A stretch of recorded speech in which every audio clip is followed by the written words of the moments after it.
to come through. By staying in the meeting, you are consenting to it being recorded. And there we go, we've started. So, evening everyone, welcome to the latest OSME revision lecture. And without further ado or waffle, I will hand over to Tom, our lecturer for tonight. Hi guys, my name's Tom, I'm a fourth year medic from Johns, and today I've been asked to go through some anatomy with you. So we're going to do some cardiac and thoracic anatomy, and then hopefully in a part 2 lecture, we're going to do some abdominal and reproductive anatomy as well. But just for today, we're going to focus on thoracic anatomy and cardiac anatomy. So let me just share my slides and we'll rattle through. So as you guys at Oxford will know, we've got a specific syllabus, and what I've done today is pretty much try and cover all the points in that syllabus, so that there is a lot to cover. So this is going to be a whistle-stop tour of some crucial anatomy, with a few bits of interesting pathology to try and highlight the importance of knowing your anatomy. So let's start off with some thoracic anatomy. So in medicine, of course, it's very important to understand how different parts of the thoracic cage relate to what you can see on a patient, because obviously you can't see their bones and muscles when you're looking at them. And so it's always good to start off by thinking about the different landmarks you have in the body.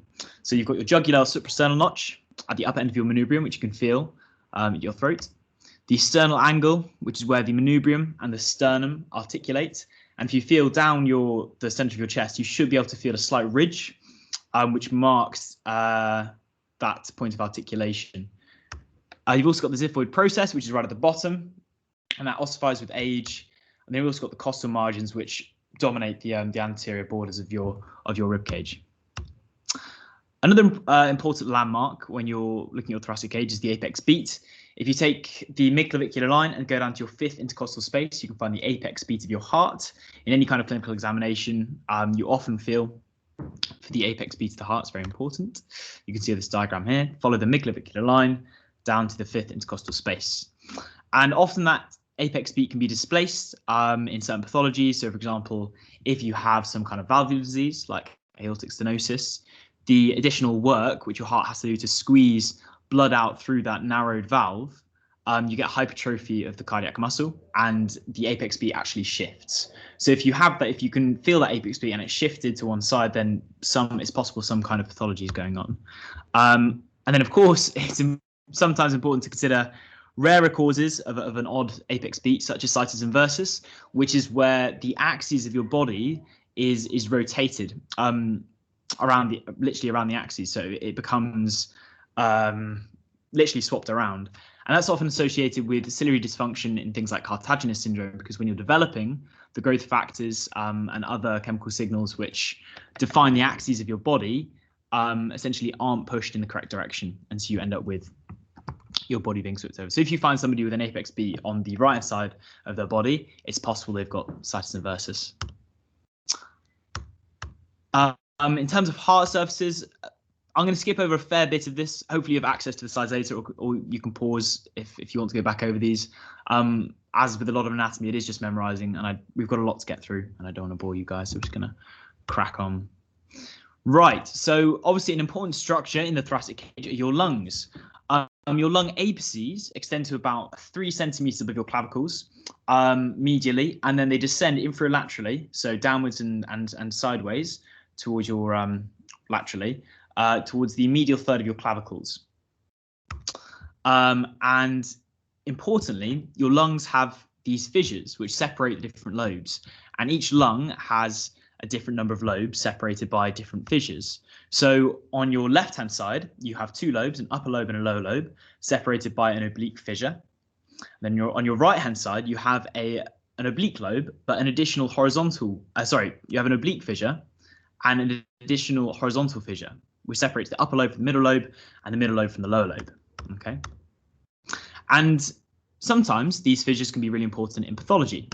For example, in things like pneumonia, you can have pneumonia that's localized to particular lobes. And when you visualize the lungs on chest X-ray, for example, it's very obvious that pneumonia is confined to a lobe because of the lobar fissures. You can see here on this X-ray, the red line demarcates that separation between the upper fissure of the right lung, and the middle lobe, upper lobe and the middle lobe. Apologies. And another really good example of why knowing our anatomy is so important is to deal with things like this. So these two red crosses demarcate the position at which you would insert a needle to carry out needle decompression in tension pneumothorax. So in some kind of traumatic injuries, you end up with, we'll discuss this a little bit more later, but you end up with a one-way valve into your pleural space between the two visceral pleura and parietal pleura, and you end up with your lungs becoming hyperinflated. And in order to get rid of that air, you plunge a cannula, a wide bore cannula, into these spaces, so into the second intercostal space of the midclavicular line, to relieve that pressure from the lungs. So it's really important being able to identify these different parts of your thoracic anatomy on the body. Yes, and so this is a little bit more of an explanation of what pneumothorax is. So when you have a penetrating injury, so for example a stab wound into the thoracic cage, you can generate a one-way valve into your pleural cavity, which is the space in between your visceral pleura and your parietal pleura. And whenever you breathe in, air enters this space, but when you breathe out, because it's a one-way valve, air can't leave. And so air just continues to accumulate with time.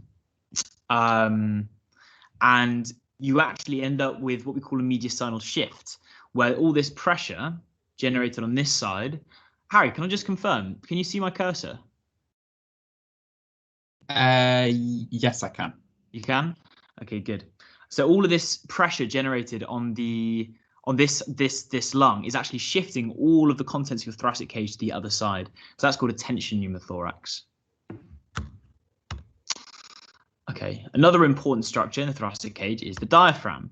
So the diaphragm is innervated by the phrenic nerves, which arise from C3 to C5. And in terms of important points of insertion, we have the sternum, the origin of the diaphragm, and the posterior-inferior margin is found at T12 down here. The anterior-inferior margin, so at the front and at the bottom, is these costal margins. And the position of the diaphragm in the thoracic cage is dependent on whether it's not contracted. When it's contracted, it's flatter and it pulls the thoracic cage downwards and outwards. Your ribs up here, upwards and outwards. But when you're lying down and it's not being contracted, the abdominal contents exerts a lot more pressure, and so it pushes that diaphragm up into the thoracic cage. So the position is dependent on whether or not it's contracted and the posture of the patient. That's fine. Another important thing to bear in mind is that, of course, you have lots of important structures passing through the diaphragm at different levels. And the way to remember it is 8, 10, 12. At T8, thoracic spinous process 8, you have the inferior vena cava passing through. At 10, you have the esophagus. And at 12, you have the aorta. Percussion is an important technique in clinical practice, and you can use it to essentially determine the density of a structure in the thoracic cage. So your lungs, healthy lungs, should be filled with air. And so when you percuss, place your hand over your chest and then you tap your finger, you should get a resonant sound. If you then move that hand to a less resonant part of your body, so for example around your abdomen where you'll have less air, then you should have a much duller sound. And this can be used to investigate pathology. For example, when you have pneumonia, you may have consolidation, where lots of inflammation around an area of the lung leads to a lot of tissue deposition. And that results in less air, more tissue, and it becomes denser, less resonant, and duller. And feel free to have a practice at home. It's a good thing to practice. Ribs. So during inspiration and expiration, your ribs are moving. So to clarify, we have 12 pairs of ribs, of which 1 to 7 are true ribs, meaning that they are attached to the manubrium and the sternum by their own costal cartilage. And then we have 8 to 12 false ribs, which means they're only connected to the sternum and the manubrium via the costal cartilage of the previous of the ribs above them. Okay. And if you look at this diagram on the left, each rib articulates with a facet on each true rib, at least, articulates with a facet on the manubrium and the sternum. Another important thing to bear in mind in a thoracic cage is this costophrenic angle, which is the junction between the diaphragm and the ribs, and the angle formed at that junction. And on a healthy chest x-ray, so in a normal person, that costophrenic angle is really sharp. It's very obvious, it's very clear. So it looks a bit like this. Whereas in pathology, sometimes those costophrenic angles are blunted, and that could be to do with the accumulation of fluid in the pleural space, and that's called a pleural effusion. And that can occur in things like infections, chest infection, pneumonia, chronic heart failure, cancer, pulmonary embolisms, and it looks a bit like this.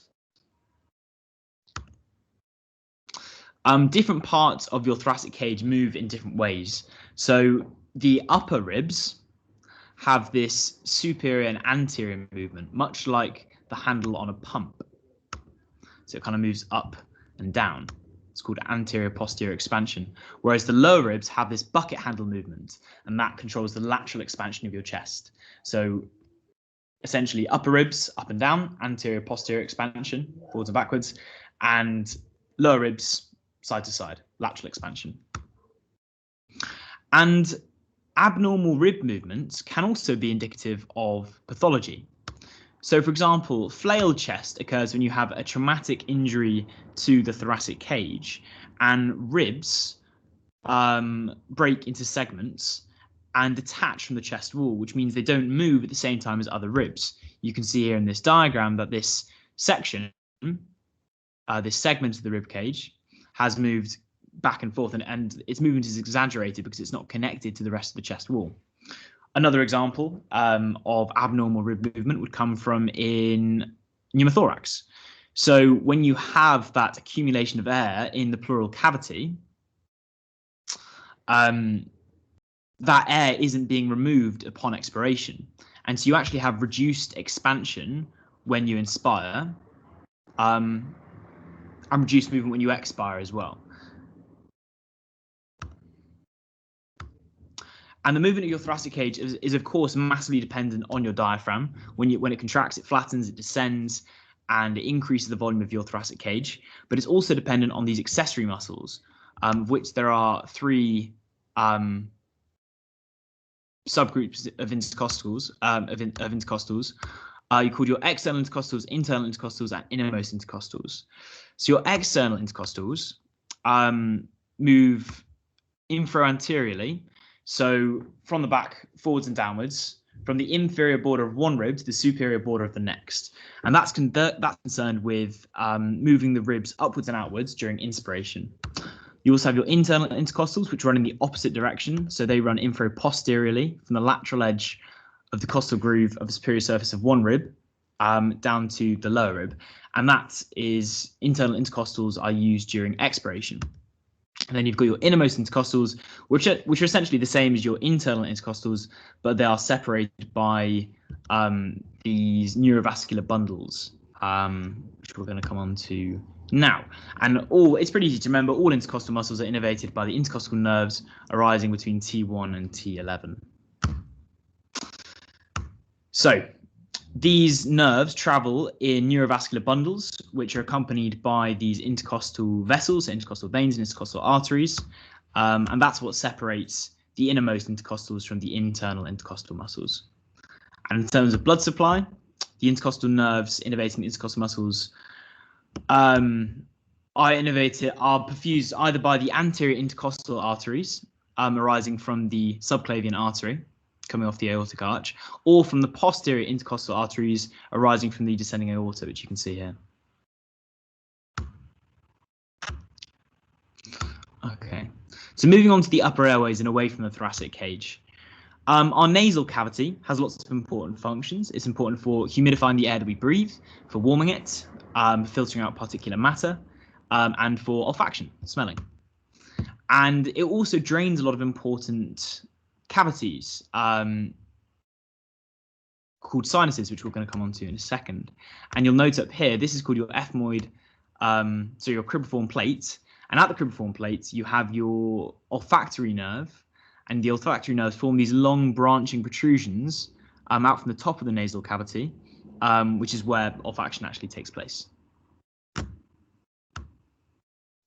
In your nasal cavity, you have these structures called conchae and meatae. So your conchae are the actual bony structures that form from your ethmoid bone and your sphenoid bone, I think. And they are then surrounded by tissue, and they're often referred to as turbinates. And then these spaces in between the conchae and the nasal cavity are called meatae. And these two red crosses demarcate the most likely point of compaction of a foreign body. So just to be clear, you may also hear conchae referred to as turbinates. They're just the pink things that you see when you look up your nose. But concha are the bony structures that form the turbinates. And the most common site of impaction is this region down here between the inferior turbinate and the septum, just because that's the narrowest part of the nasal cavity. So sinuses are air-filled cavities, and their function is still a little bit deliberated. Some say it's to make the head a little bit lighter. Some say it's to increase resonance when we speak. But they are very important to our anatomy, and they're important in pathology as well. So paranasal sinuses drain into the nasal cavity in multiple sites, and in the next slide I've just got a list of those drainage sites. But it's important to bear in mind the proximity of these cavities to important structures in the head. For example, the frontal sinus, as you can see here, is very close to the skull and very close to the brain. And an infection of the sinusitis, can actually perforate in different directions and expose vulnerable structures to infection. You can easily imagine some kind of bacterial infection of the upper airway moving or tracting up the drainage sites into the sinuses and then growing in there and then perforating backwards into the brain. And then you can end up with meningitis or a brain abscess or infections of other vulnerable structures. And this is just a list of where the sinuses, the different sinuses that drain into different parts of the nasal cavity. Another important structure related to the upper airway is the eustachian tube, which connects the middle ear and opens up into the nasal cavity, specifically in the nasopharynx. And normally, it acts as a way of equalizing pressure between the nasal cavity and the middle ear, but it can also act as a tract for the spread of infection. And so often in children, you may get an infection of the nasal cavity accompanied by a middle ear infection, also referred to as otitis media, due to the movement of the bacteria or whatever pathogen up the eustachian tube into the middle ear. And this is the middle ear as seen via an otoscope, which is a camera you put into your ear. So other important parts of the upper airway, the pharynx, it's a muscular tube connecting the oral and nasal cavity. And the pharynx consists of three distinct regions: the nasopharynx, the oropharynx, and the laryngopharynx, which extends from the base of the skull down to the cricoid cartilage at C6. And the pharynx has a very important function when we swallow, which is the protection of our airways. And during swallowing, three things occur. The tongue blocks the oral cavity, which we can see here. The soft palate blocks the nasal cavity, which you can see here. And then the epiglottis, a structure at the back of the mouth, blocks the larynx to protect the airway. And so these are all protective features of the pharynx, which happen on reflex during swallowing. And in the upper airway, there are lots and lots of ligaments and lots of connective tissue connecting different structures. One which always sticks in my mind is the cricothyroid ligament, which connects the vocal ligament to the cricoid cartilage. And that's because when you carry out cricothyroidectomy, which is an incision into the cricothyroid ligament, you carry it out to create a pattern airway in some kind of emergencies. Yeah. And this structure here, what we're doing is we're looking almost from the, if we think about being behind a patient and then looking at the upper airway just slightly from the side, and then cutting out a section. And in this part of the upper airway, we have the vocal folds, vocal and vestibular folds. The contraction of the vocal folds is what changes our ability to control pitch when we speak, whereas the vestibular folds serve a purely protective function. In terms of innervation, the nose is innervated kind of in two different ways. One's a specialist kind of innervation, where you have the olfactory nerve. It penetrates the cribriform plate, which we were talking about earlier, and has that branching structure where olfaction takes place. Then you also have general innervation. So general sensation of the septum and the lateral walls of the nasal cavity are provided by the nasopalatine nerve, a branch of the maxillary nerve, as well as the nasociliary nerve. And external sensation provided to the nasal cavity is via the trigeminal nerve. The nasopharynx is innervated by the maxillary nerve. The larynx we're going to talk about in a second, and the trachea is innervated by the recurrent laryngeal nerve. Now, the larynx has an interesting kind of innervation. The most important nerve in this case is the recurrent laryngeal nerve, which provides motor innervation of all internal laryngeal muscles. So essentially controls your ability to alter your vocal folds to change pitch during phonation. And it's got a very interesting anatomical route. So you can see it's a branch of the vagus nerve, but instead of extending kind of logically or branching out of the vagus nerve around here, it wraps around the aortic arch and ascends back up through these structures in the upper airway to innervate the larynx. And because it has such a long course, it's actually very vulnerable to damage. And there's lots of diseases that can damage the recurrent laryngeal nerve and alter your ability to control those vocal folds and change your ability to phonate. So actually dysphonia, literally changing the way you speak, like hoarseness, can be an important clinical sign. Things like apical lung tumors, thyroid cancer, aortic aneurysms, cervical lymphadenopathy, iatrogenic causes, they can all influence damage your recurrent laryngeal nerve and actually alter your ability to speak. And if you ever attend the ENT clinic up at the JR, you'll find that a lot of people initially present because they've said, my partner or my friends have said I'm speaking a bit funny, and you might find some kind of cancer around that area, unfortunately. So moving on away from the upper airways towards the pleura and the cavity. So surrounding your lungs, you have two membranes referred to as your pleura. And in between those membranes, you have a potential space called your pleural cavity, which is where the air accumulates during pneumothorax, which is what we've discussed before. So you have your parietal pleura, which is the outer layer, and that's sensitive to pain, to pressure and temperature, and that has somatic innervation. And then the inner layer, the one closer to the parenchyma of the lung, is called the visceral pleura, and that only detects stretch, and it has autonomic innervation. So you can see on this diagram here, you have your visceral pleura on the inside wrapping around the lung parenchyma, and then on the outside you have your parietal pleura, which lines the full length of the pulmonary cavity. These pleura are serous membranes, which means that they're comprised of squamous epithelial cells with lots of connective tissue, and that's referred to as your mesothelium. And another interesting bit of pathology for which this is relevant is mesothelioma. So when you're exposed to irritants such as asbestos, and those irritants become lodged into your lung parenchyma around your pleural cavity, you can end up with long-term inflammation. And chronic inflammation often leads to neoplastic changes. And in the case of asbestos in particular, you can get a kind of cancer called mesothelioma, which is literally neoplastic changes in the mesothelium. And that's often detected through looking at these changes around the diaphragm. You get these things called diaphragmatic plaques. So all of these areas here, it's actually a very diffuse mesothelioma. Lots of plaques formed from the neoplastic changes in the squamous epithelium. Okay, so continue. So kind of zooming in now, so away from the pleura into the parenchyma itself, the lungs in the mediastinum are suspended via the lung root. And these lung roots consist of multiple structures involving the pulmonary vessels, the bronchial vessels, the nerves, and the lymphatic vessels. And these structures in the lung roots enter the lung via the hilum, which is this structure here highlighted in green. It's a wedge-shaped area.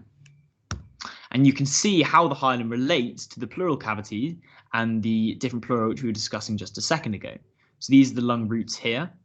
And at the point at which the lung roots enter the parenchyma, the parietal pleura and the visceral pleura become continuous. At the sternal angle, which we discussed earlier, you get tracheal bifurcation, and the trachea bifurcates into the right and left bronchi, which enters the lung via the hilum. And they continue to branch out into lobar bronchi, supplying each lobe. And then in each lobar bronchus, you have segmental bronchi, which supply air to bronchopulmonary segments, which we refer to as the functional units of the lungs. In the trachea itself, in our syllabus, it also demands the most likely site of foreign body impaction in the trachea, and in the bronchi. And in this case, it's the right bronchus, because it has a wider shape and a more vertical course. And on the right here, you can see a variety of objects stuck in the bronchi, points for figuring out what they all are. In our syllabus, it also asks you to talk about asthma, which is an obstructive respiratory disease based on a type 1 hypersensitivity reaction. When predisposed individuals are exposed to a particular antigen, you get antigen-presenting cells, which react to the antigen, transform into plasma cells, which will produce kind of antibodies, specifically IgE, because this is an IgE-mediated hypersensitivity reaction. The IgE then triggers mast cell degranulation, which releases inflammatory molecules such as histamine, and that leads to smooth muscle contraction in the airways themselves, leading to bronchospasm. And those constricted airways, it's much harder to force air through it, so you get reduced airflow. And so somebody with an acute exacerbation of asthma normally presents with coughing and wheezing and difficulty breathing, and potentially peripheral cyanosis if they've been in this state for a long time and they haven't been oxygenating their blood sufficiently. Okay, in terms of blood supply to and from the lungs, you can think of it as a blood supply for gaseous exchange and for non-gaseous exchange. So in the lungs, the pulmonary arteries arising from the left-hand side of the heart supply the lungs with deoxygenated blood, and that's where gaseous exchange takes place, and oxygenated blood leaves this circulation, and that then returns to the right-hand side of the heart, the left-hand side of the heart, into the left atria via the 4 pulmonary veins. And then in terms of supply, blood supply for lung parenchyma without gaseous exchange, they arise from the bronchial arteries, which branch off from the descending aorta. And they drain via the right and left bronchial vein. And then you also have significant amounts of lymphatic drainage around the lungs, which is why lots of cancers often metastasize to the lung, because they get into the lymphatic system. Once they're in the lymphatic system, they often drain to the lungs, and that's where you get the metastases. I'm just going to get through that bit. In terms of innervation, there are different levels of innervation. Parasympathetic innervation from the vagus nerve, which leads to bronchial secretions, contractions of the bronchial smooth muscle and vasodilation. Sympathetic activity literally does the opposite, whereas visceral afferents conduct pain impulses. Another plexus to be aware of in the region of the lungs is the brachial plexus, which isn't involved with pulmonary innervation, but due to its proximity to pulmonary structures, it can be important in lung pathology. And an interesting example of this is Pancoast tumor. So Pancoast tumor is a relatively rare kind of cancer, which you find in the apical regions of the lung, and it's a non-small cell lung cancer, and it has a propensity for invading soft tissues. And if it expands in that region, it can compress brachial plexuses at the brachial plexus of its corresponding side. And by compressing that brachial plexus, you can damage it and reduce innervation to other areas, which leads to an interesting collection of signs and symptoms. So you get Horner syndrome, which is a combination of anhidrosis, meiosis, and ptosis, so meiosis is narrowing of the pupils, anhidrosis is where you don't get any sweating on one side of the face, and then ptosis is where your eyelids become droopy. And then on top of that, you also reduce innervation to the thenar eminence muscles of your hand, and so you get thenar wastage. So this up here is a chest X-ray of a Pancoast tumor, up here. And compression of the brachial plexus in that region can lead to wasting of the thenar eminence muscles, seen up here in this top image, as well as unilateral ptosis, so dropping of the eyelids here.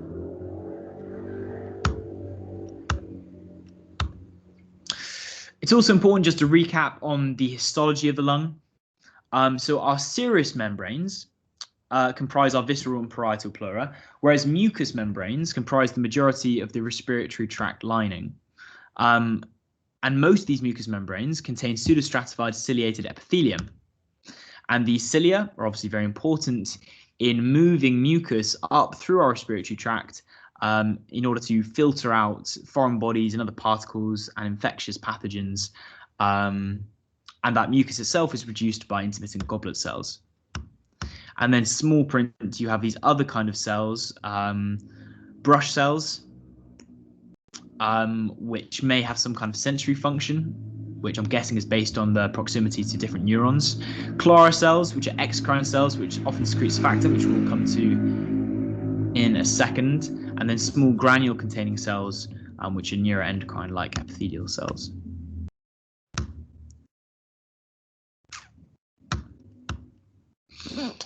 Okay, so gas exchange itself, once you've got through to those bronchopulmonary segments, the functional units of the lung, and you've gone through the respiratory bronchioles, you get to outpouchings called alveoli. And these alveoli consist of two different kinds of cells, type 1 and type 2 alveolar epithelial cells, which are also referred to as pneumocytes. Now, type 1 alveolar epithelial cells are thin and squamous, and they're optimized for gas exchange, minimizing the distance over which the oxygen and the carbon dioxide has to move. And then you have type 2 epithelial cells, which are cuboidal, and they produce a substance called surfactant. Now, surfactant is an amphiphilic molecule, so it has both a hydrophilic and a hydrophobic region, which is necessary for dissipating the surface tension forces, which form through the attractive forces between fluid molecules lining the alveolar walls. So in the alveoli, you have fluid molecules which are attracted to each other and essentially drive alveolar collapse, trying to force those alveoli inwards. And this surfactant reduces the force between those molecules and allows the alveoli to remain expanded. And during development, another part of our syllabus specifies the differentiation of fibroblasts into type 1 and type 2 pneumocytes. And there are a number of fibroblast pneumocyte factors. Nobody really knows how these specific FPFs produce the differentiation and morphogenesis. But I encourage you to have a look at this article, which I found on Nature and had a brief scan through. And it's a really good summary of how the different kinds of fibroblast pneumocyte factors influence the differentiation and morphogenesis of fibroblasts into type 2 pneumocytes.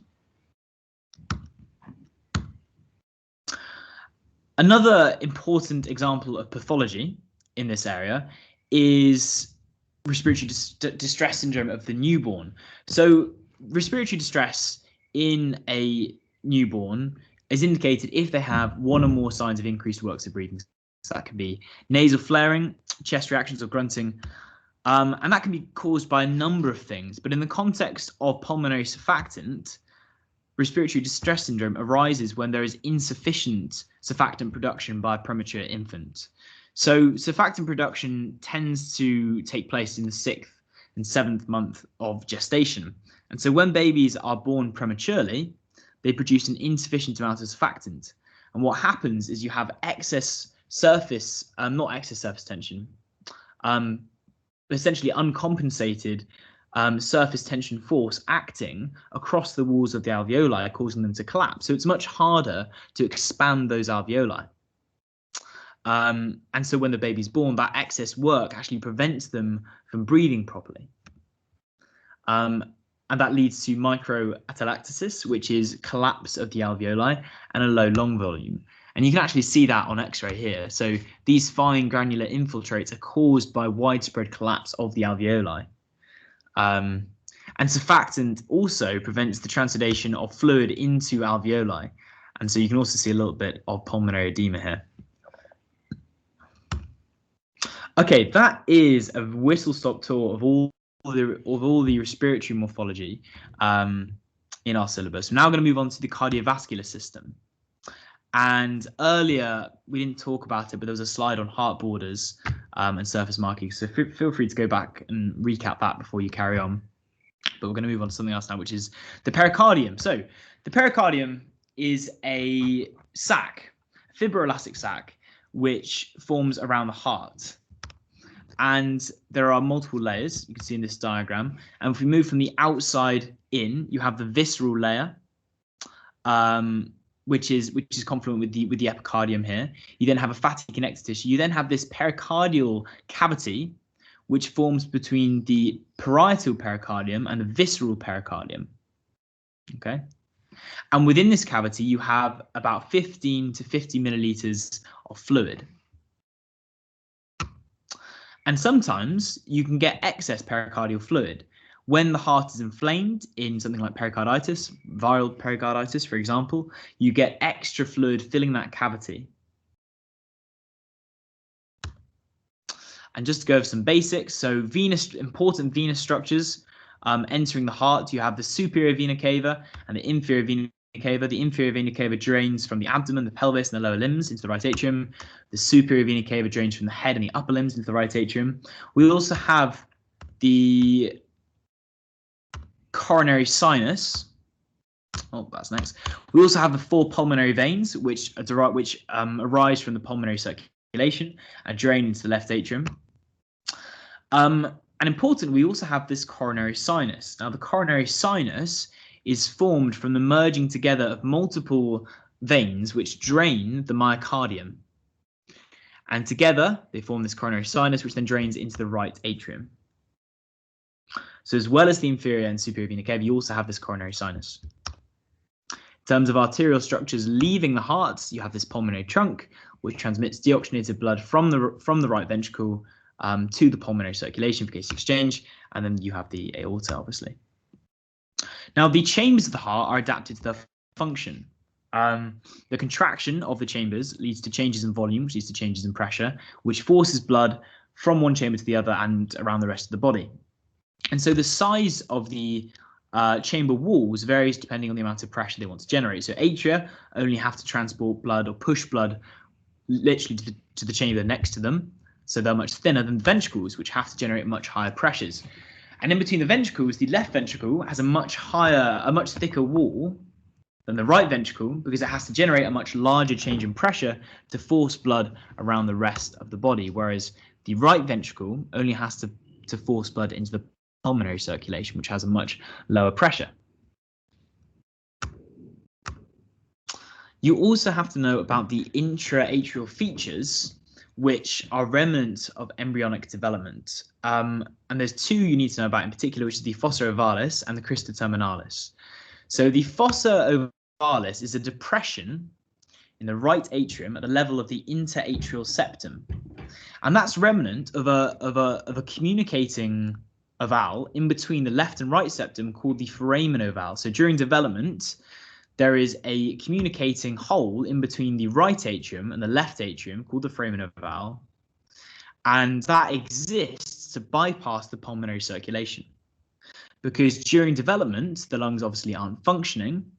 The fetus is getting all of its oxygen, all of its nutrients from the maternal circulation by the placenta, and so this foramen ovale actually bypasses the pulmonary circulation. But as the heart continues to develop, that eventually becomes covered with a thin sheet of fibrous tissue, and you end up with this depression in the right atrium.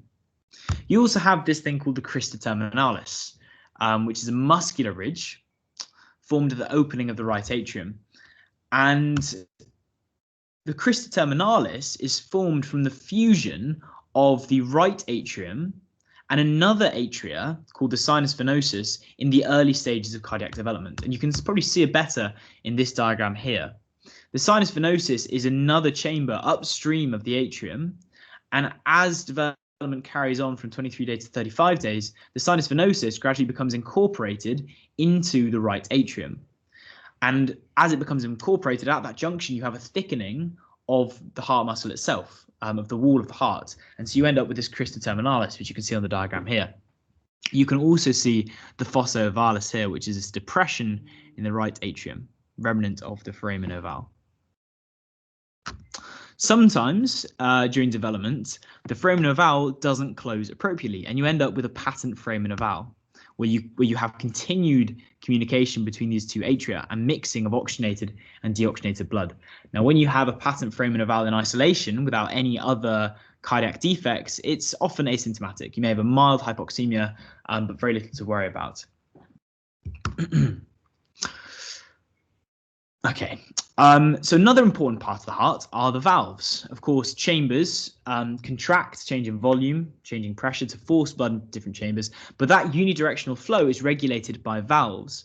Valves consist of a combination of connective tissue and endocardium, and there are four important valves which you need to know about. There are your atrioventricular valves, which you can see here. So this is almost as if we've got a heart and we've cleaved the top of it off, and we're looking at it from a bird's eye view. And you've got your two atrioventricular valves, your tricuspid valve, which governs blood flow from the right atria to the right ventricle here, and your mitral valve, which governs blood flow from the left atria to the left ventricle. And then you've also got your semilunar valves, your pulmonary valve, and your aortic valve, which obviously govern blood flow from the right ventricle into the pulmonary circulation for the pulmonary valve, and then from the left ventricle into the systemic circulation for the aortic valve. So the closure of the atrioventricular valves produces the first heart sound, the lub of the lub-dub, the classic lub-dub sound. And the tricuspid valve, as the name suggests, consists of three cusps, which are all attached to this fibrous ring surrounding the orifice between the two chambers. Similarly, the bicuspid valve also consists of cuffs, but this time it consists of two cusps, hence bicuspid, which are also anchored to this fibrous ring surrounding the orifice itself. A way that I used to remember mitral valve in the very early days is that it's named after a hat that bishops wear called a mitre. This is not a pope or any kind of bishop. It's just a man. But yes, that is what, if you need a way to remember what valves look like, mitral valves literally look like the mitre hat. It's also a good Scrabble word. These valves aren't just moving around by themselves, they're supported by structures in the heart. So these valves are attached to muscles via these fibrous cords called chordae tendineae. I've got a diagram. Yeah, so you can see here the free edges of these valves are attached via these fibrous cords called chordae tendineae to papillary muscles, which arise from the interior surface of the ventricles. So if you can imagine, blood is being passed from the left atria here into the left ventricle. And so these support the opening and closure of the cusps of the valve. And sometimes these papillary muscles can rupture. And that's problematic because the function of these papillary muscles is to prevent the flaps and the cusps of the valve from turning back in on themselves, and for blood to pass from the left ventricle back into the left atrium. And that's called valvular regurgitation. In this case, it would be mitral regurgitation. And those papillary muscles can rupture in things like myocardial infarction, where you get myocardial necrosis and loss of structure and function. Your semilunar valves produce the closure of the semilunar valves produces the second heart sound. The pulmonary valve and the aortic valve both consist of three cusps.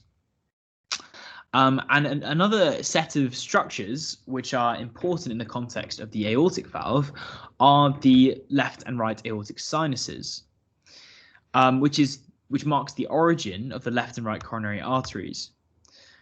So you can imagine that if you were to take the aortic valve and to cut it down the middle longitudinally, and then to open it up, you'd see these cusps of the aortic valve. And in between the cusp of the valve and the wall itself, you can see these openings. And this is where, these are called coronary sinuses, and this is where the coronary arteries arise from. Now, when valves go wrong, as we discussed earlier with the papillary muscle rupture, it can be very problematic. And you often get it in cardiac pathology. A common example of valve dysfunction is aortic stenosis, which is narrowing of the aortic valve. And this can occur due to a number of reasons. You can have age-related calcifications. As you get older, you naturally get calcium accumulating around the aortic valve, which leads to its narrowing. And you're at an increased risk of having age-related calcification if you have a bicuspid aortic valve. Some people are born with only 2 cusps as opposed to 3, and that increases your risk of developing aortic stenosis. And then as well as that, rheumatic fever caused by group A streptococcus infection can also lead to aortic stenosis. And you can treat aortic stenosis, or at least the most radical way of treating aortic stenosis is with valve replacement. And so here we have an image of a stenosed aortic valve. This image is actually taken from a patient who had rheumatic fever, and you can see that the cusps have kind of moved away from the fibrous ring, and they're obviously not functioning correctly. And so you can replace those valves with either a synthetic valve, as seen, a metallic valve here, or an animal graft valve, seen here. Now, moving on to the blood supply of the heart. How are we doing for time? Pretty good. Okay, so this is a nice little summary of the blood supply of the heart. We've already discussed the origin of the coronary arteries from the coronary sinuses, which arise in between the walls of the aorta and the cusp itself. And those coronary arteries form functional end arteries that supply the myocardium. So the left main stem, so this is the left coronary artery, gives rise to 2 distinct functional end arteries called the left anterior descending artery and the left circumflex artery, whereas the right coronary artery just continues on by itself. And these arteries run across the epicardium of the heart. And if you ever see an exposed heart, maybe during surgery or in the dissection room, you can very clearly trace those arteries running across the surface of the heart. Pardon me. Another way of thinking about the perfusion of the heart is that each coronary artery perfuses a distinct region of the heart itself. So we won't go through this, but for example, the left circumflex artery is concerned with the perfusion of the left atrium and the left ventricle. And this relates well to our use of ECGs. You know, ECGs are used to analyze the electrical activity of the heart. And on an ECG, you can actually tell which parts of the heart are being affected, which can give you an idea of which clots are forming where in the event of a myocardial infarction, for example. And when you go to try and remove that clot, that can be a really useful way of identifying its location. Now, the heart is perfused during diastole. It's a very metabolically active organ, so it needs lots of oxygen, and this occurs during rest, because obviously when the heart is contracted, all of those vessels perfusing the myocardium are closed. In particular, the left coronary flow is greatest during diastole, because the left ventricle wall is much thicker and it contracts more than the right ventricular wall, whereas the right coronary flow to the right atrium and the right ventricle is much more constant, because the pressure changes are much less. Occlusion of these coronary arteries can lead to cardiac pathology. So partial occlusion of the coronary arteries can lead to angina. So when you have a fixed luminal obstruction. And typically you get ischemic pain, characteristic of angina, when the oxygen demand of the myocardium exceeds the supply. So, for example, patients will often describe crushing chest pains upon exertion, because when they're exerting, their heart's beating faster and harder, requires more oxygen, and so demand exceeds supply, and you end up with ischemic pain. Now, the difference between angina and And well, the difference between stable and unstable angina is whether it's a new onset angina, its duration, and whether you get it at rest. So if you get it just when you're lying down in bed or when you're sitting down, that's probably an unstable angina. Whereas if you only get it when you exercise and you've had it for a long time, that's probably stable angina. Now, in angina, by definition, you don't get myocardial necrosis. You don't get death of the myocardium. Whereas in myocardial infarction, you have ischemic symptoms arising from myocardial necrosis. And this essentially arises when there's a threshold where the myocardium isn't being perfused with enough oxygen and you end up with necrosis. And in the clinic, we use troponin, which is a contractile protein found in myocytes, skeletal muscle, all different kinds of muscle cells. And an acute rise in this contractile protein in the blood is indicative of some kind of myocardial necrosis. In terms of conduction, the electrical activity of the heart arises in the sinoatrial node of the right atrium through the rhythmic and spontaneous depolarization of the myocytes in the sinoatrial node. That electrical activity then passes in a wave-like fashion across Bachmann's bundle to the left atrium and the right atrium, and you get simultaneous right and left atrial contraction. You then get passage of that electrical activity to the atrioventricular node, where you have an atrioventricular delay, which allows for all of the blood to have moved from the atria into the ventricle, so it maximizes filling. And that electrical activity then continues down the bundle of His, through the left and right branches of the bundle of His, into the Purkinje fibers. What's happened there? Into the Purkinje fibers, which then distribute the electrical activity throughout the ventricles, and you get this nice pumping action.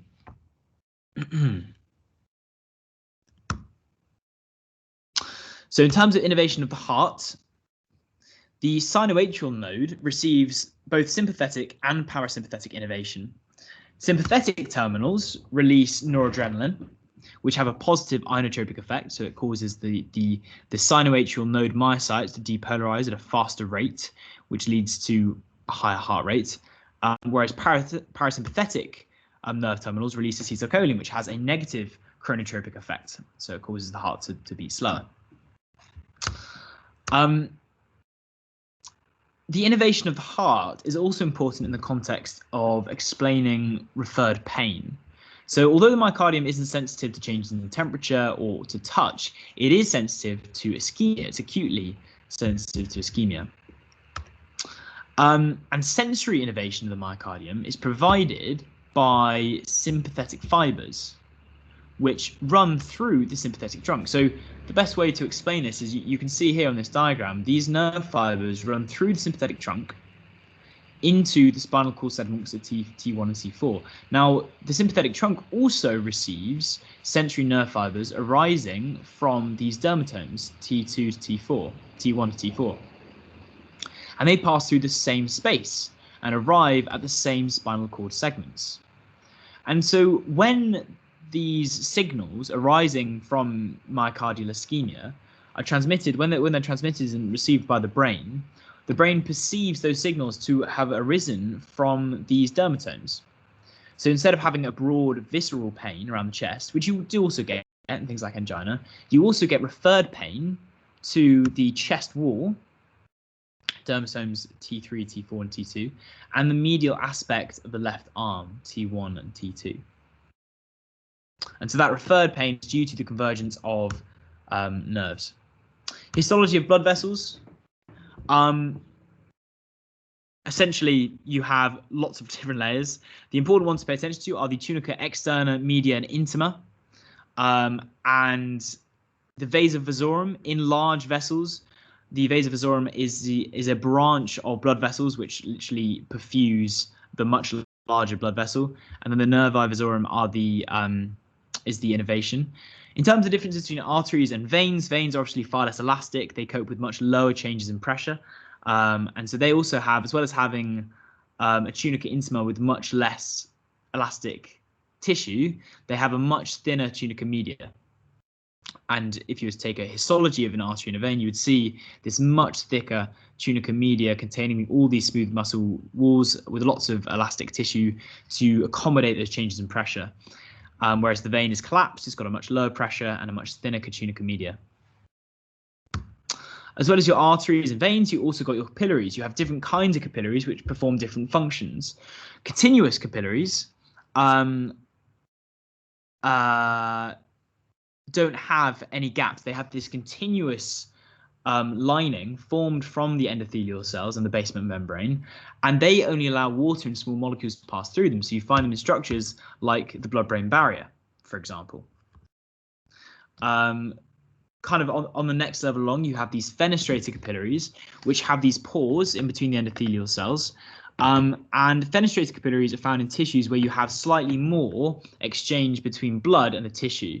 So, for example, in the glomerulus of your kidneys, you have fenestrated capillaries, which allow smaller molecules and small proteins to move in between the glomerular fluid and the blood itself as the kidney filters out different parts of the blood. And then sinusoid capillaries are kind of the next level up, and they have an incomplete basement membrane and lots of intercellular gaps. And this is found in tissues where you have lots of exchange between the blood and the tissue itself. For example, in the spleen, where you want to get rid of old red blood cells or white blood cells, and so you have cells literally moving in and out of the capillaries, and in tissues like the liver.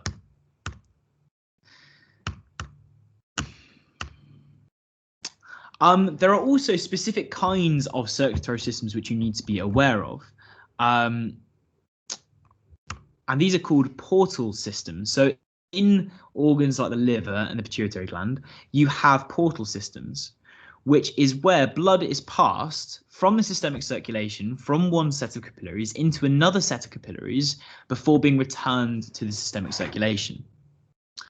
And in these two instances, in the pituitary gland, we have what we call the hypophyseal portal system, where blood, arterial blood, enters this bed of capillaries up at the hypothalamus and connects that bed of capillaries to another bed of capillaries in the anterior pituitary gland. And what this allows is for hypothalamic hormones to be released into the blood here and communicate with cells in the anterior pituitary gland. Whereas another example of a portal system on a much kind of larger scale is the hepatic portal system. The hepatic portal system drains blood from capillaries around the gastrointestinal system, and then that blood enters another large set of hepatic capillary beds where different parts of the blood are processed, some of it's filtered, detoxification takes place, and that blood then re-enters the bloodstream via the hepatic vein and the inferior vena cava. And finally, we've literally just got to 1 hour. Another thing to point out is that not all arteries and veins are connected by capillary beds. So sometimes you get arterial and venous anastomoses, where you don't have capillary beds, you just have a direct connection between a small artery and a small vein. And these are found in things like your hands and your feet. And their significance is in thermoregulation. So because there are no capillary beds, there's no exchange of nutrients or gases in between tissues, but they can be dilated and constricted to alter the amount of thermal energy lost to the environment in order to control your core body temperature. And that is it for today. Thank you very much. That was brilliant. Thank you very much, Tom.